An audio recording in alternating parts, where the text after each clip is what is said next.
A Bíblia de vocês em Gênesis capítulo 4, a partir do primeiro versículo.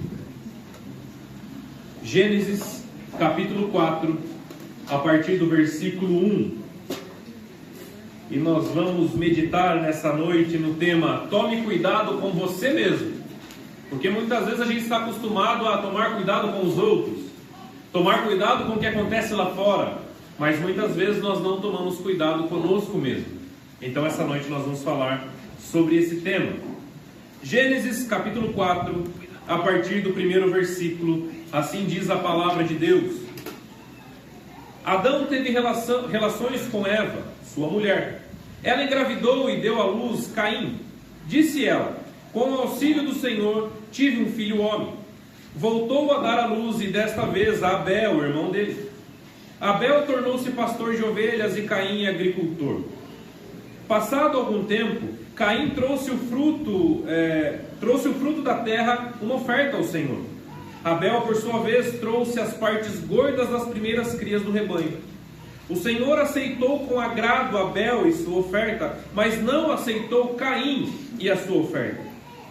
Por isso Caim se enfureceu, o seu rosto se transtornou. E o Senhor disse a Caim: por que você está furioso? Por que você transtornou o seu rosto? Se você fizer o bem, não será aceito? Mas se não o fizer, saiba que o pecado o ameaça a porta, e ele deseja conquistá-lo, mas você deve dominá-lo. Disse, porém, Caim a seu irmão Abel: vamos para o campo.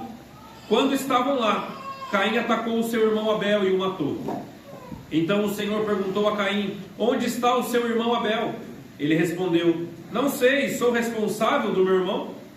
Disse o Senhor: o que foi que você fez? Escute, da terra o sangue do seu irmão está clamando.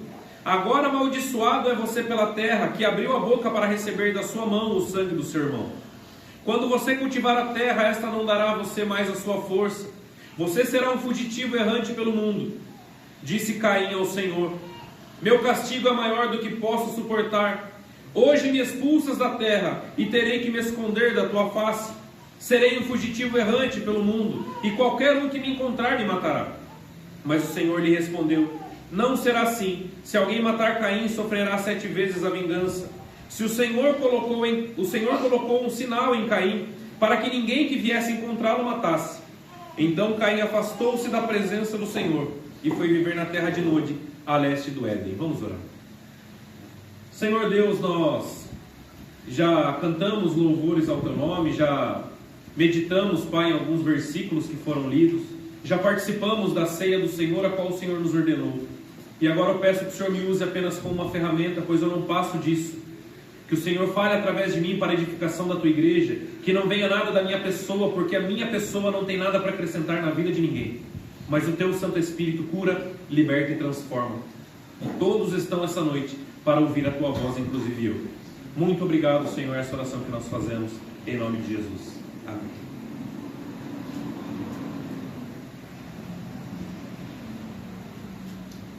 No passar dos anos, muito se discutiu sobre o problema do mal no ser humano.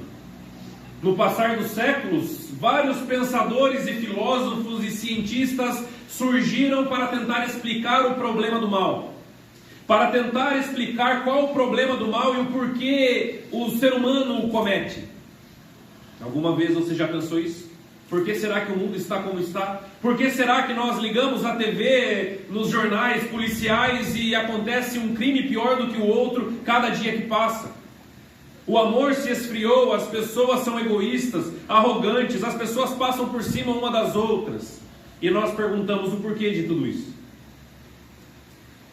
No século XVII, um famoso filósofo inglês chamado John Locke, talvez alguns de vocês já ouviram, ele trouxe uma proposta, pensando sobre esse tema, que a mente humana é uma folha em branco, e em latim é a teoria da tábula rasa, que o homem ele nasce totalmente neutro, e a sua mente é uma folha em branco, e conforme ele vai vivendo as suas experiências, sejam boas ou sejam ruins, essa folha vai sendo preenchida e torna o homem como ele é. Ou seja, se o homem ele tem experiências ruins, ele será mau. Se o homem tem experiências boas, se o homem vive apenas aquilo que é bom, ele será bom.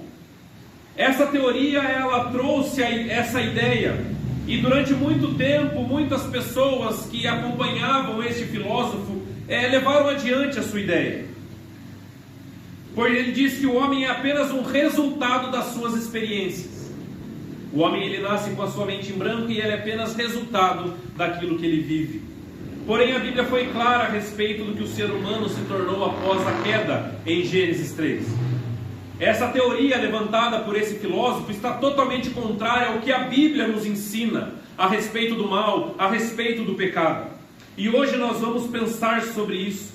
Em Salmo 51:5, Davi diz: sei que sou pecador desde que nasci, desde que minha mãe me concebeu. Ou seja, já por aí nós vemos que o ser humano ele não nasce como uma folha em branco. Ele já nasce corrompido do pecado, ele já nasce pendente para o pecado, porque ele foi corrompido no Éden, junto com Adão e Eva. Portanto, todos nós já nascemos pecadores. Uma criança não aprende a pecar, ela peca porque faz parte de quem ela é. Você não aprendeu a pecar, isso foi como respirar para você, porque faz parte da nossa natureza corrompida. É o que na teologia nós chamamos de depravação total. Em Gênesis 3 houve a depravação total, e não há um fio de cabelo em nossas cabeças que não esteja corrompido pelo pecado. Por isso nós precisamos de um Redentor, e por isso nós precisamos de um Salvador. Versículo 1 e 2, gostaria que os irmãos acompanhassem comigo. Diz assim: Adão teve relações com Eva, sua mulher, e ela engravidou e deu à luz Caim. E disse ela: com o auxílio do Senhor eu tive um filho homem. Voltou a dar à luz, e desta vez Abel, o irmão dele. Abel se tornou pastor de ovelhas e Caim agricultor. Aqui nós estamos falando sobre os primeiros capítulos da história humana na Terra. Até este momento a única coisa que havia acontecido, e não menos importante, foi em Gênesis 3, quando Deus, após criado todas as coisas, ele colocou o homem como coroa da sua criação para dominar toda a criação, para reinar sobre a criação. Porém, todos já conhecem a história. Adão e Eva, eles desobedeceram ao Senhor, quebraram a aliança, trouxeram o pecado ao mundo, que o pecado entrou no mundo através deles. E a partir disso, todos nós já nascemos corrompidos pelo pecado. Queira você ou não queira você, diga você que não tem culpa do que Adão e Eva fez, não importa. Nós somos descendentes deles. E assim como eu disse certa vez, nós somos como uma forma de bolo que caiu no chão e entortou. Todo bolo que você fizer nessa forma sairá com as deformações da forma. Adão e Eva eram a forma, e nós somos os bolos. Então todos nós nascemos pecadores. Porém, nós estamos falando aqui sobre a primeira família instituída na terra. Nós estamos falando sobre o primeiro casal que tiveram 2 filhos. Tiveram muito mais, mas os 2 primeiros se chamavam Caim e Abel. Aqui nós vemos que essa família ela prova de que nós não somos frutos das nossas experiências. Essa família prova contrariamente ao que eu acabei de dizer sobre o filósofo inglês. E isso prova que nós não somos frutos das nossas experiências. O mal que há em nós não é fruto das nossas experiências. Nós estamos falando de um contexto onde não havia influências externas. Não havia tráfico de drogas na porta da casa deles. Não havia amizades que levaram Caim para o mau caminho. Não havia internet para deturpar a mente na pornografia. Não havia tios, sogra, sogro, mas já havia problemas na família. Não havia nenhuma influência externa que hoje a grande maioria das famílias dizem: olha, minha família é assim por causa disso. A minha família é assim por causa daquilo. Mas nós estamos falando de uma família que não teve nenhuma influência externa e mesmo assim o mal estava dentro deste lar. Isso é uma prova de que nós não somos frutos das nossas experiências. Nós não somos frutos. Nós somos influenciados, isso causa impacto nas nossas vidas. Isso é fato. Tudo que nós vivemos desde a nossa infância, isso nos molda. Mas esse não é o motivo principal de eu e você sermos pecadores. O problema está no Caim, que olhamos todos os dias no espelho. O problema não está no outro.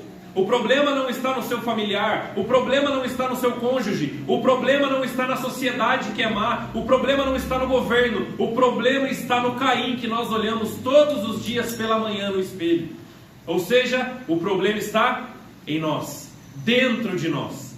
dentro de nós e de mais ninguém. Por isso que eu disse no começo, tome cuidado com você mesmo. Aqui nós não vamos olhar para o irmão, nós não vamos olhar para a sociedade, nós não vamos olhar para a criminalidade, que realmente é um absurdo, está muito grande nos nossos dias. Hoje nós vamos olhar para dentro de nós. Aquilo que Paulo disse, examine cada um a si mesmo, é isso que nós vamos fazer essa noite.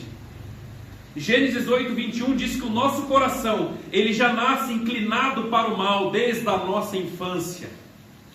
Já nasce inclinado para o mal. Nós não somos vítimas, porque quando o filósofo inglês, ele diz que nós somos uma folha em branco e apenas experiência das nossas, apenas resultado das nossas experiências, isso nos coloca como vítima. Vítimas das nossas experiências. Mas nessa história, se tem uma coisa que nós não somos, é vítima. Nós somos o principal vilão. Versículo 3 ao versículo 5. Continuem a leitura comigo. Passado algum tempo, Caim trouxe do fruto da terra uma oferta ao Senhor. Abel, por sua vez, trouxe as partes gordas das primeiras crias do rebanho. O Senhor aceitou com agrado Abel e sua oferta, mas não aceitou Caim e a sua oferta. Por isso Caim enfureceu o seu rosto e se transtornou. Os dois meninos cresceram, um se tornou agricultor, o outro se tornou pastor de ovelhas.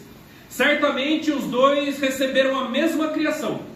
Certamente os dois foram ensinados a proceder da mesma maneira. Certamente Adão e Eva contaram a eles o que havia ocorrido no Éden, porque eles ainda não tinham nascido. Então certamente os seus pais, que era muito comum desde o início, os pais passarem as histórias aos seus filhos. Então com certeza esses dois meninos sabiam quem era Deus, e sabia que tinham que adorar a Deus, porque os seus pais já faziam isso. Então eles vão prestar um culto ao Senhor. Abel, ele prepara o melhor do seu rebanho. Abel, ele pega o melhor do seu gado, a melhor gordura, e dá o melhor ao Senhor. E a Bíblia diz que Deus, ele aceita primeiramente Abel e depois a sua oferta. Repare que Deus, ele está olhando primeiro para a vida do ofertante, não da oferta. Porque quando Deus rejeita Caim, a Bíblia diz que Deus rejeita primeiro Caim, depois a sua oferta. Ali nós não estamos entrando no mérito se o gado que Abel ofereceu era melhor, ou se os produtos da terra que Caim ofereceu eram ruins. Não é essa a questão aqui. A questão é que Deus, ele olha para o coração de cada um. E Deus conhecia o coração de Caim, e Deus conhecia o coração de Abel.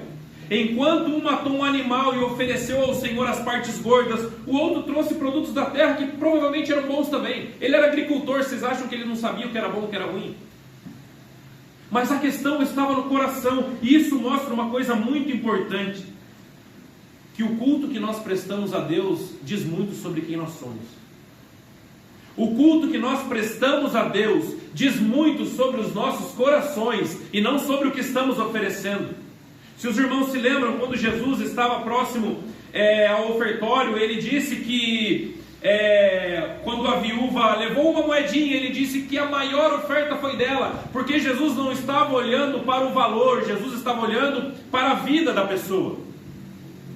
Portanto, qual culto você tem prestado a Deus com a sua vida? Não estou dizendo do culto público onde nós estamos reunidos. Eu estou falando do culto que você presta a Deus na segunda-feira, na terça, na quarta, na quinta, na sexta, no sábado, no domingo e assim sucessivamente. Como tem sido a sua vida perante Deus? O que você tem oferecido a Deus está em acordo com o que está dentro do seu coração? A vida que você leva é uma vida condizente com a fé que você diz ter nesse Cristo, nesse Deus? Sabe uma coisa que é importante, nós temos que frisar aqui? Certamente Caim e Abel, eles sabiam que após o pai e a mãe deles pecarem no Éden, Deus sacrificou um animal para cobrir os dois com peles.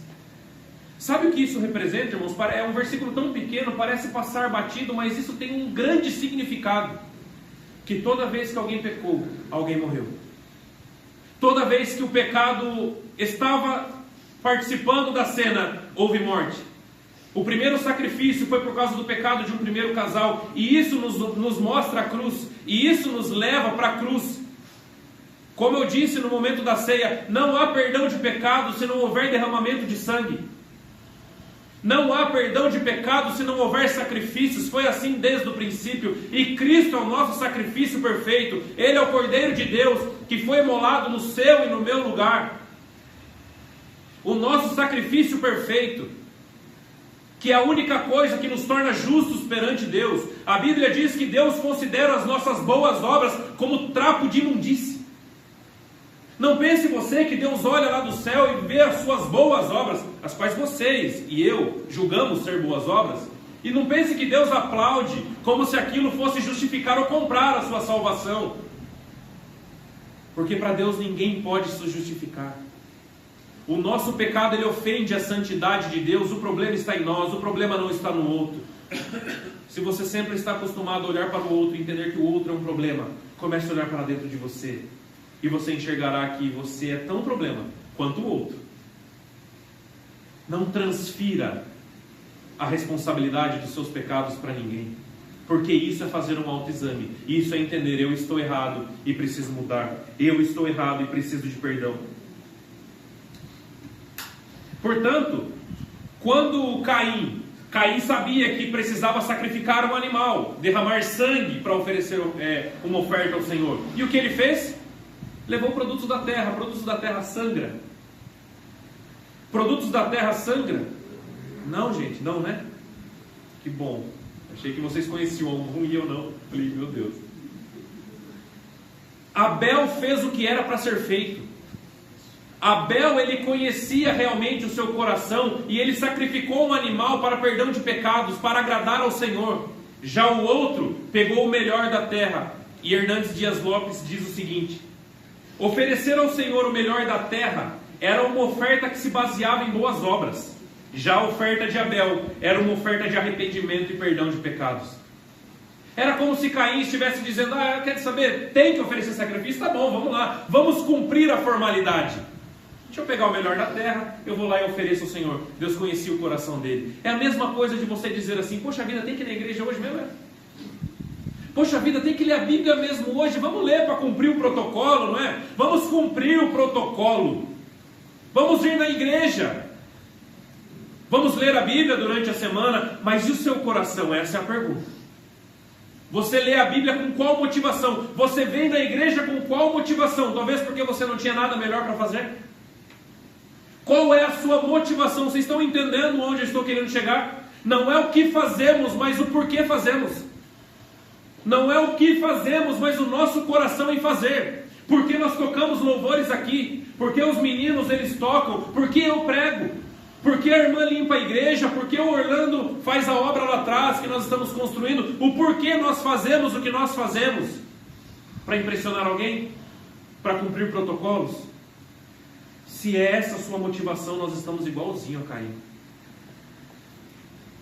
Igualzinho a Caim. Incrível como dois meninos que foram criados iguais, um era filho de Deus e outro filho do maligno. Em 1 João 3,12 ele diz o seguinte: não sejamos como Caim, que pertencia ao maligno e matou o seu irmão.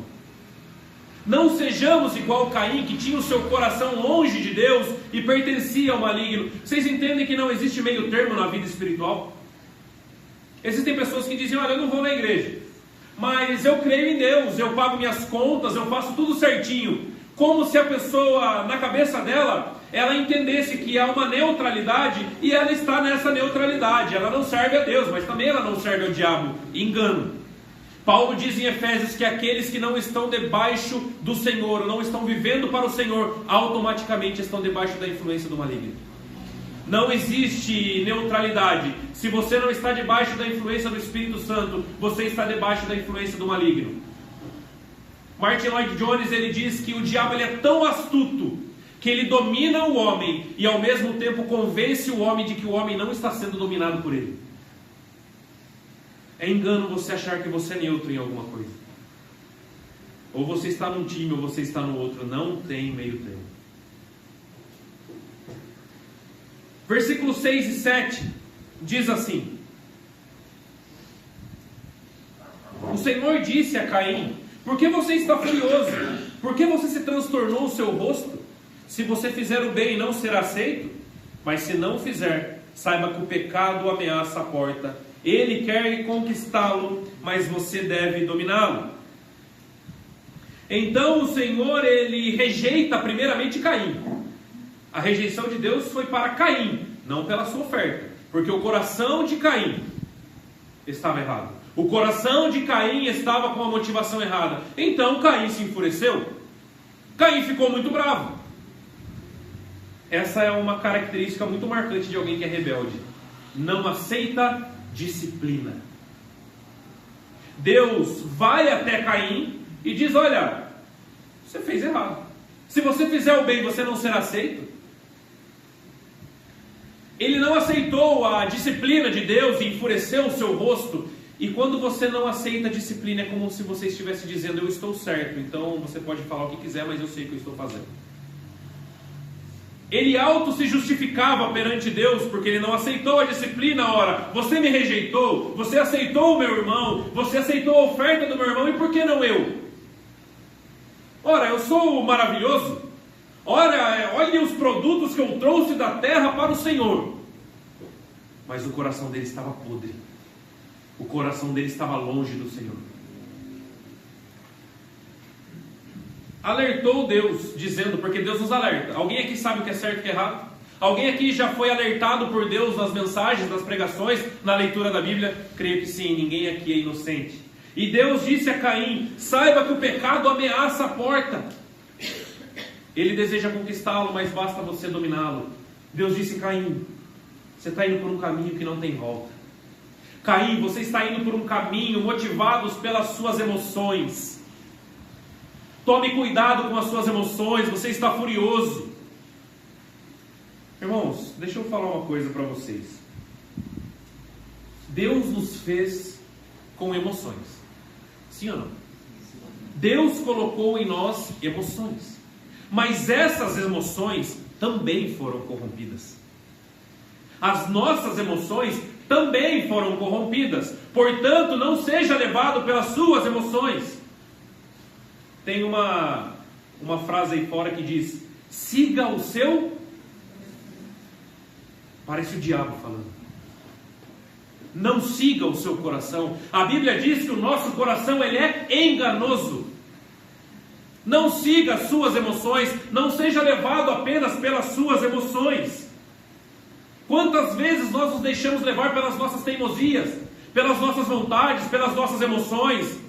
Eu senti no coração. O que é sentir no coração? É ser levado por aquilo que você acha que é certo e pelos seus princípios. Não seja levado, não deixe com que as suas emoções ditem o ritmo da sua vida. Caim estava fazendo exatamente isso. Portanto, avalie os seus sentimentos. Avalie se o seu sentimento realmente provém de Deus ou não. Não seja levado pelos sentimentos, não baseie a sua vida em cima dos seus sentimentos. Não se case apenas por sentimento. Não trate as pessoas baseado nos seus sentimentos.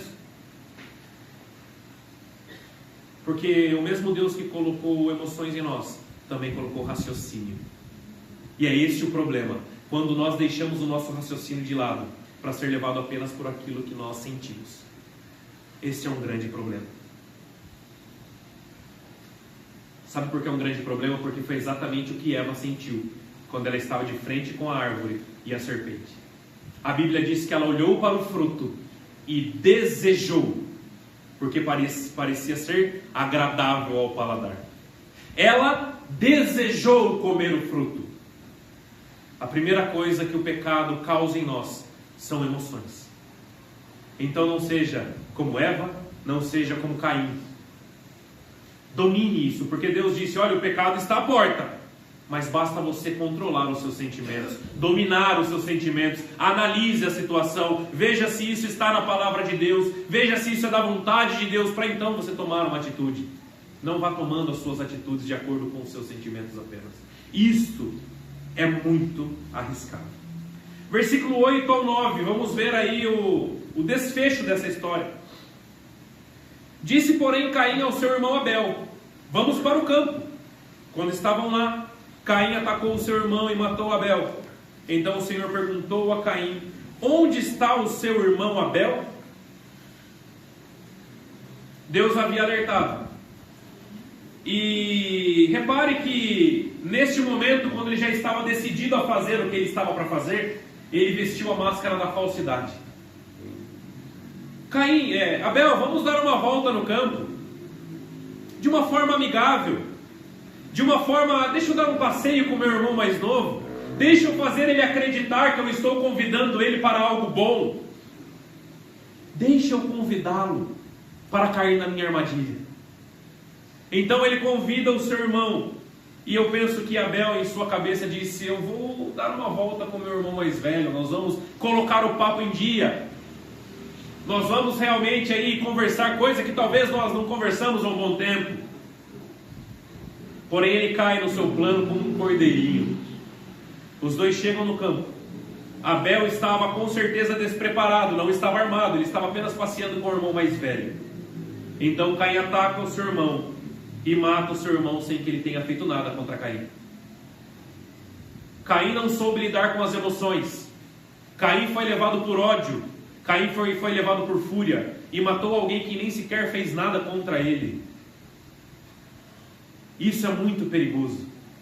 Você entende como o mal está dentro de nós? Vocês entendem como a Bíblia diz que o ser humano ele é levado pelos desejos do seu próprio coração? Nós somos tentados por nós mesmos, além de ter a tentação externa, como eu expliquei outra vez na EBD. Existe a tentação externa, que é o diabo, e nós vemos a sua participação, principalmente quando Jesus estava no deserto. Mas também a palavra de Deus diz que cada um é tentado pelo seu próprio desejo, pelo seu próprio coração, ou seja, há uma tentação interna também. Era essa que Caim estava sendo tentado. A sua mãe teve uma tentação externa. O diabo estava disfarçado de serpente, agora não tinha nenhuma tentação externa. Era apenas Caim, o seu desejo de matar o seu irmão mesmo.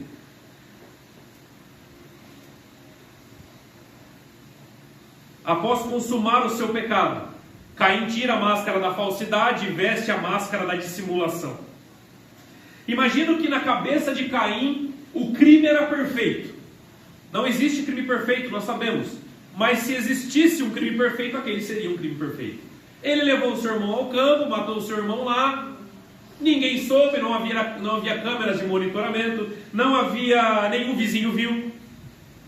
Foi o crime perfeito. E eu creio que depois dessa cena, Adão e Eva chegaram a perguntar: Caim, você não viu o seu irmão? Já foi uns dias que ele não aparece por aqui. Não sei. Talvez um animal o matou no campo, ele pode ter falado, não sei. Só que Deus vê todas as coisas e sabe o que você faz no seu secreto. Deus sabe de todas as coisas e nada passa despercebido, porque Deus foi até Caim. Deus foi até Caim e disse o seguinte no versículo 10: acaso eu sou tutor do meu irmão? O que você fez? E ele disse: acaso sou eu cuidador do meu irmão? E na verdade ele era, vocês sabiam? Porque o irmão mais velho tinha essa responsabilidade de cuidar do mais novo. Na verdade ele era tutor do irmão dele. Mas ele responde: acaso eu sou tutor do meu irmão? Acaso eu sou cuidador do meu irmão? Ou seja, ele ainda responde Deus com sarcasmo. Repare a diferença entre uma pessoa que é quebrantada e arrependida e alguém que tem um coração duro. Após pecar, ele ainda é sarcástico com Deus. Após pecar, ele ainda mente para Deus. Após pecar, ele ainda tenta, de uma certa forma, empinar o seu nariz. Mas nós vemos mais à frente, no Salmo 51, versículo 1 e 4, um homem chamado Davi. Olha a diferença. Davi escreveu isso após o seu adultério com Batseba e matar Urias. Olha o que ele disse: tem misericórdia de mim, ó Deus, por teu amor, por tua compaixão apaga as minhas transgressões, lava-me de toda a culpa e purifica-me do meu pecado, pois eu mesmo reconheço as minhas transgressões e o meu pecado me persegue. Contra ti, só contra ti pequei e fiz o que tu reprovas, de modo que é justa a tua sentença, e tens razão em me condenar. Olha a diferença de alguém que tem o coração voltado a Deus e de alguém que é do maligno. Os dois erraram, concordam? Os dois erraram. Inclusive os dois foram assassinos. Mas quando um tem o coração voltado a Deus, ele é quebrantado, entende que a culpa é dele, ele precisa de perdão e não vai ficar se justificando do que ele fez de errado. E nós, como nós temos sido? Você é alguém que quando você erra, você tenta justificar? Ah, eu fiz isso por causa do outro, eu fiz isso por causa daquilo. Ou você olha para dentro de si e fala, eu errei porque eu errei. Me perdoe pelo meu erro. Me perdoe porque eu sou falho. Como nós temos sido como Davi ou como Caim? Como Davi ou como Caim? Versículos 11 ao 13 para nós caminharmos para o fim. Deus diz, agora amaldiçoado é você pela terra, que abriu a boca para receber da sua mão o sangue do seu irmão. Quando você cultivar a terra, esta não dará a você mais a sua força, e você será fugitivo e errante pelo mundo. Disse Caim ao Senhor, meu castigo é maior do que eu posso suportar. Sabe o que significa isso? Em nenhum momento ele se arrependeu. Ele não estava triste porque ele matou o irmão dele, se separaram? Ele não estava triste porque ele matou o irmão dele, ele estava triste pelo castigo. E isso não é arrependimento. Quando você faz algo de errado e vem a consequência e você se chateia pela consequência, você não se arrependeu de coisa alguma. Você apenas está triste porque você está recebendo o castigo merecido. Caim não se entristeceu ou não pediu perdão por ter matado o seu irmão. Ele apenas ficou triste e disse, Senhor, isso é mais do que eu posso suportar. O grande problema dele é que ele estava preocupado na consequência e não no seu ato. Já Davi disse, Senhor, é justo a minha consequência. É justo. Eu pequei contra o Senhor, é justo. Quando você recebe as consequências do seu pecado, porque as consequências do nosso pecado vêm, mais cedo ou mais tarde, as consequências daquilo que você fez chegará até a sua casa. Nem todas as coisas que nós passamos na vida são consequências de pecado. É bom deixar isso bem claro, porque Jó foi um homem íntegro e justo e passou por tudo que passou. Mas a Bíblia também diz que nós colhemos aquilo que nós plantamos. Quando você está colhendo lá aquilo que você plantou e você sabe que você plantou, você reclama com Deus? O Senhor não me ama. O Senhor não me ama. Olha só o que eu estou recebendo. Eu estou indo na igreja, o Senhor não está vendo? Eu sou dizimista, o Senhor não está vendo? Eu estou participando do louvor, o Senhor não está vendo isso? Por que eu tenho que passar por isso? É a famosa teologia de que o crente não pode ter problemas, que é uma heresia. Caia fora disso. O crente passa problema sim. O cristão passa por problemas sim. O cristão ele enfrenta problemas dentro da sua casa sim. Porque Deus jamais poupou o seu povo do sofrimento. A grande questão é que quando a tempestade vem, nós sabemos no que nós nos agarramos, que é na nossa rocha forte. Agora o ímpio não tem no que se agarrar, ele afunda mesmo. Quando você recebe as consequências do seu pecado, você fica furioso, como Caim. Olha só, eu estou indo, fazendo tudo certo, como se vir para a igreja fosse uma imunidade de ter problemas, não é? Que é um erro também.